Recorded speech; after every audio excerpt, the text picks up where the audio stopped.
you did tease about this before. You've obviously, I mean, Starbaby talks about you in, I think I said this on tape before in glowing terms. I mean, he's not really the kind of person I don't think to sort of blow hot air up someone's ass. So when he talks about you in glowing terms, I take that very seriously. But you did tease about this global hawk issue. Oh yeah, You said which was not a moment of glory for you. Can you tell us about that? sure. So this is probably textbook. What does a group commander do? And it will go down in the annal of history of exactly what a group commander should never do. So the environment at the time, Global Hawk was relatively new.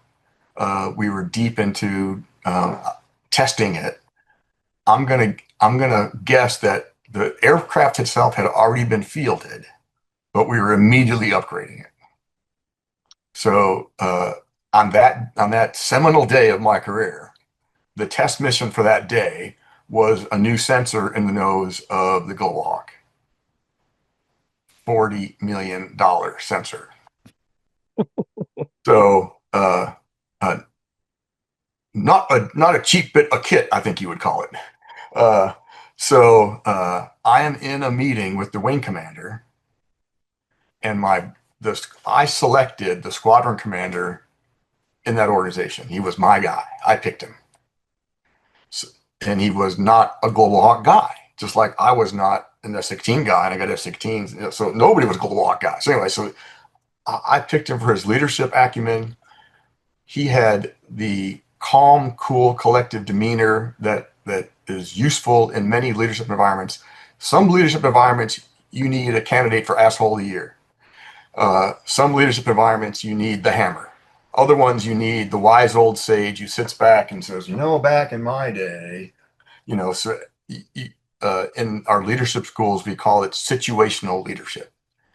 So in that organization, my conclusion was we needed the calm, cool, collective guy who is not going to get excited, knows when he walks in, he is not the expert in any of those airplanes because he's literally flown none of them.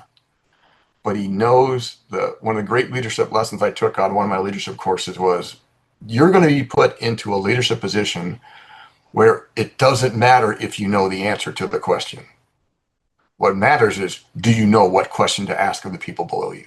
Hmm.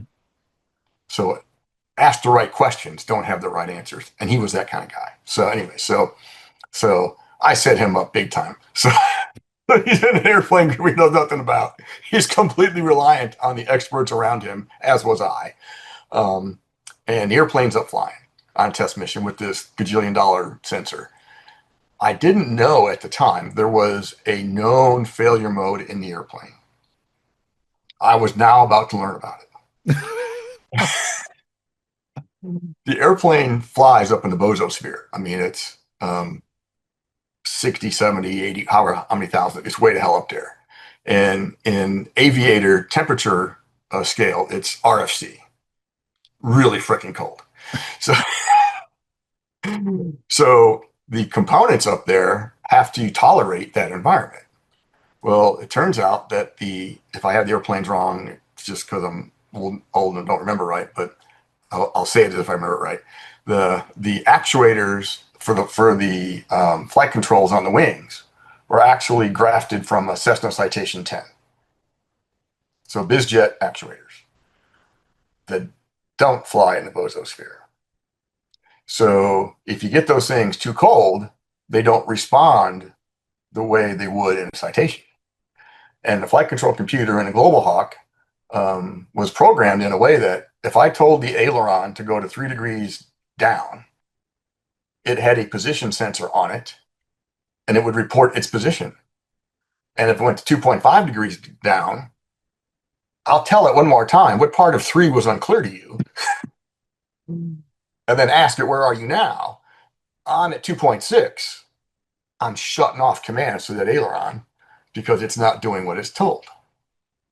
So that's how the flight control computer was programmed. And the F-16 one isn't unlike that. On the ground in the flight control checks, the computer tells the flight controls to go to a whole bunch of different places relatively quickly and measures their response. And doesn't go with it tells you, you get a flight control built-in test failure, and you got to figure out what you're going to do about it. normally you just do it again, let things warm up. But but in Global Hawk, it's a giant glider. I mean, the wingspan, I don't know, 100 feet, some huge number like that. So anybody who's a glider pilot knows gliders prefer to land with spoilers, if spoilers are a term you understand. So for non aerodynamic guys, you put panels on the top of the wing that look a lot like ailerons, except for in the landing phase or on touchdown, they pop up and they spoil the lift so that the airplane will stay on the ground once it's on the ground, because airplanes that pogo stick down the runway are difficult to manage, especially when there's no dude in it. But now the computer that's doing the landing has to sort that shit out. So spoilers are super important on a glider. So there's two sets of spoilers on the Global Hawk. The actuators act just like flight control actuators. So when you finally decide I'm done with my test mission, I'm going to bring the airplane down, the first thing the guys do is pop the spoilers and create lots of drag on the airplane, kill the lift, and get it going downhill. Well, they do that. The spoilers come up. They don't go to where they're supposed to. Flight control computer says, let's try it again. Does it again. Didn't go where they're supposed to. Flight controller says, you're done. Puts them down. There is no reset button. So now I have no spoilers. Do you know what the emergency procedure for the Global Hawk said if spoiler failure happened in flight? Put the gear down. Nope. Program the airplane to a spot in 5,000 feet underground. Really? Because now you know where it's going to crash. It was deemed unlandable without spoilers. Wow. So squadron commander comes running into the meeting I'm in. The spoilers have failed. That's up in the bozosphere coming down. And they got their $40 million sensor on the front of the airplane. And they whip open the book. Spoiler failure. It says here to crash it. Wow. So they come running in. They interrupt the meeting. I'm with the wing commander. And he tells the story. And my first question, this was, I hadn't quite failed yet. I had one good question in me. My first question was, and again, I don't know the global, all these details about the flight. I don't know any of this shit yet. This was, I learned all this later. Um, my first question to him, as soon as he said, here's a problem with the airplane. The spoilers are locked out. We're going to have to put the airplane into the lake bed and get the recovery process started. And the question came to mind, Rip, how much gas is in that jet? He goes, oh, we've probably got about 14 hours. I says, and you got about 13 and a half hours to find a better answer than that. So all stop for the day, and everybody descending upon that team to figure out what else can we do other than planting that airplane in the middle of the lake bed and starting over. So I contributed a bit more. I got with the team and we brainstormed and we brainstormed and we brainstormed, and I didn't really understand the problem. Why can't it land? And they said, well, because it's auto land, and there's kind of two ways to land an airplane. And in the test pilot school, they'll teach you the term front side landing or backside landing. But basically, what it boils down to is, do you fly in a way that you control your landing attitude with pitch, or you're landing decent with pitch, or do you do it with power? That's kind of the definition between backside and front side and that kind of thing. Anyway, so when the airplane goes to a landing mode, it became a airspeed and angle seeking algorithm to fly the whatever it is 3-degree glide path coming down to the impact point at a pre-programmed speed, pick a number, 120 knots. So it used throttle, spoilers were already out, so you had lots of drag, and it was going to fly this. And with no spoilers, when you got down a 3D glide path, it would accelerate, even at idle. Yeah. So you're going 120, 130, 140, 150. It gets into the flare at 150, plenty of lifties. It's going to balloon. This is a right. It's going to shove its own stick forward. It's going to come back down, and you're off to the races, and you have no clue where this airplane's going to land. Wow. So land out of spoil. So, well, if the problem is going too fast down final, thrust and drag are the opposing forces. Get rid of the thrust. The server at idle. I said, no, get rid of the thrust. Shut the motor off.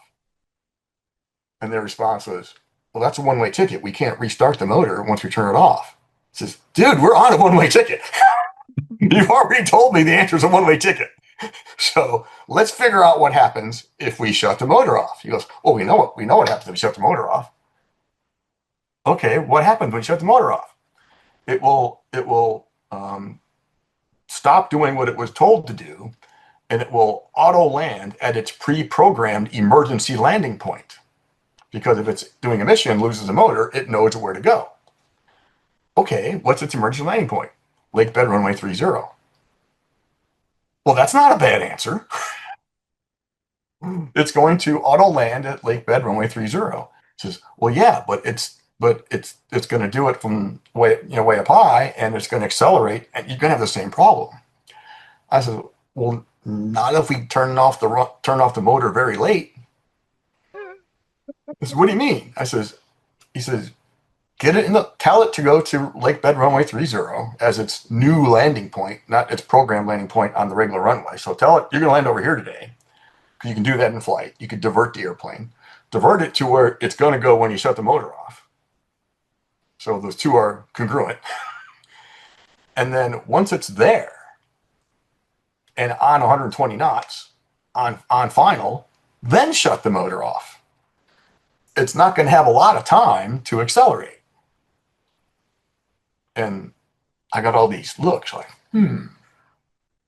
Clearly yours truly was the only one who had thought of that. So we had a simulator down in Southern California somewhere. I want to say the airplane was built by, I think Global Hawk was Northrop Grumman, if I remember the company right. So they had a field support office in El Segundo, where the Global Hawk simulator lived. I said, get those, this is now 10 o'clock at night. So get those dudes in the simulator and program the airplane the way it is now, the same amount of gas, same weight, get them going, point toward lake bed runway 30, and shut the motor off, and bring it in at, pick a number, 5,000 feet, shut the motor off, watch what happens. 4,000 feet, shut the motor off, see what happens. 2,000 feet, do a big table, do a bunch of runs, what happens? And about an hour and a half later, they come back with, hey, we did it 10 times. If we shut the motor off at 3,000 feet on approach, it'll hit the ground at 125 knots. So slightly over planned landing speed. I said, all right. There's only one problem. So what's that? Lake runway 30 at 3,000 feet, you're over the top of the NASA complex. I said, okay, I guess we're evacuating the NASA complex. So we called the NASA commander, we sent the security forces out there, so we basically took that, and the chance of the airplane, you shut the motor off and it going straight down was 0. But we didn't want anybody around. So this became the plan. Well, this is now the most important thing happening at Edwards for the year, because we're about to do what's never been done before on this airplane with a really expensive sensor on the nose. So that is where I fell off the cliff.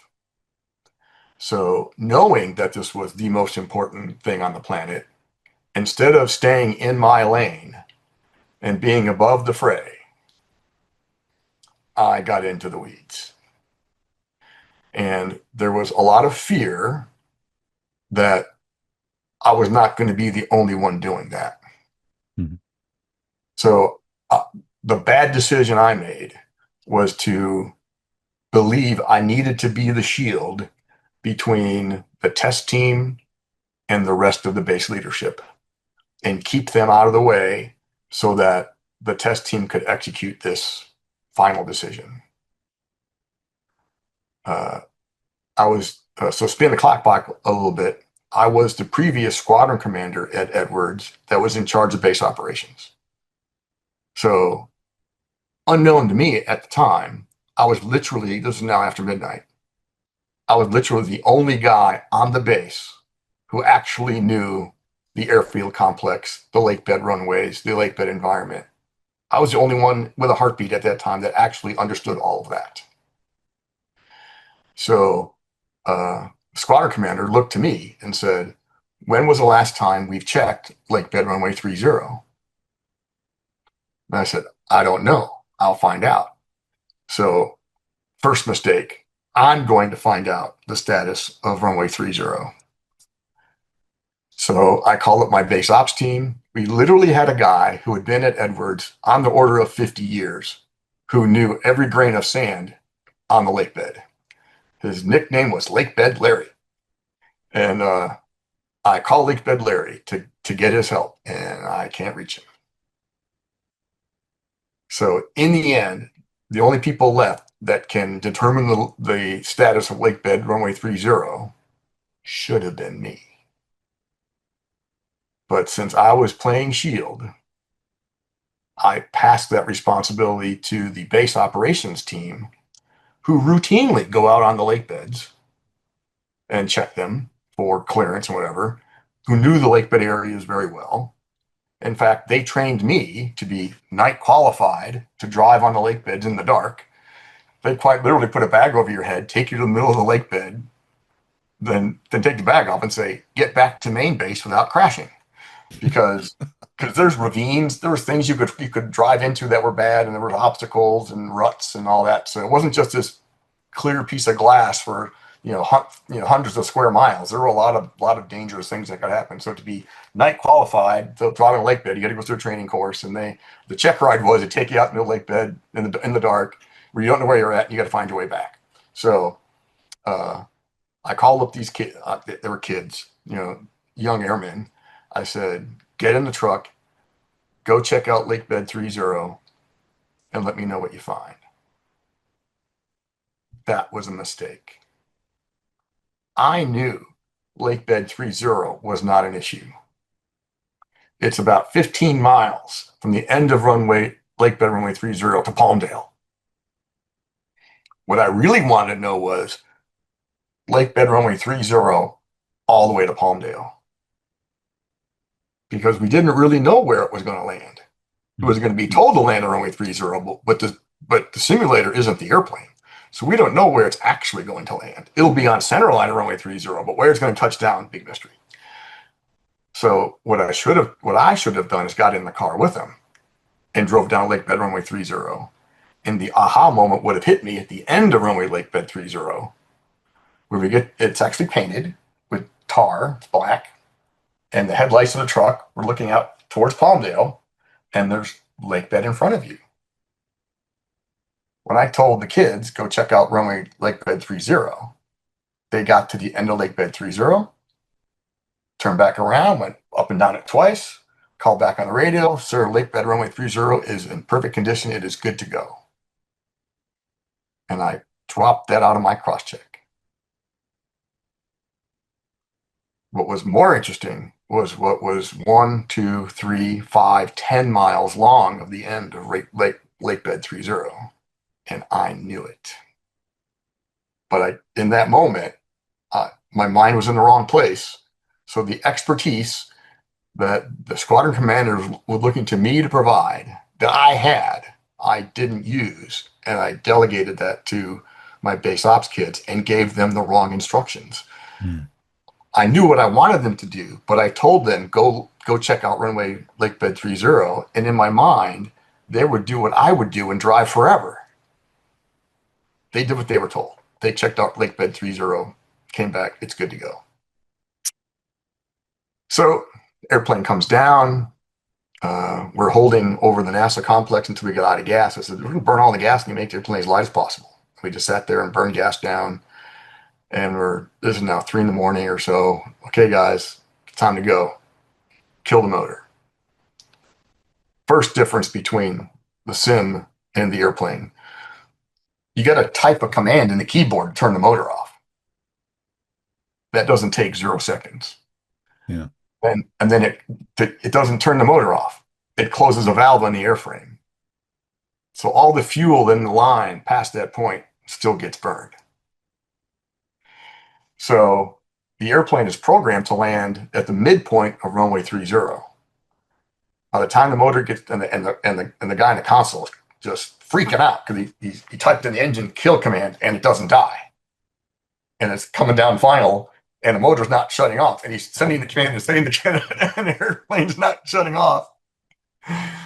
It was probably 10 seconds before the motor finally spun down. So it had a lot more energy in its current profile than the simulator led you to believe it would have. So it overflew the center point of runway 30 about 20 feet in the air. Not so bad. So we thought. So it finally does land, and there's no camera on the nose of the airplane, but the airplane's fully instrumented. So we have all these needles in the control room that have airspeed, altitude, G, and the interesting one was yaw angle. So we're watching the yaw angle, and it's going just bouncing like it's on the ground.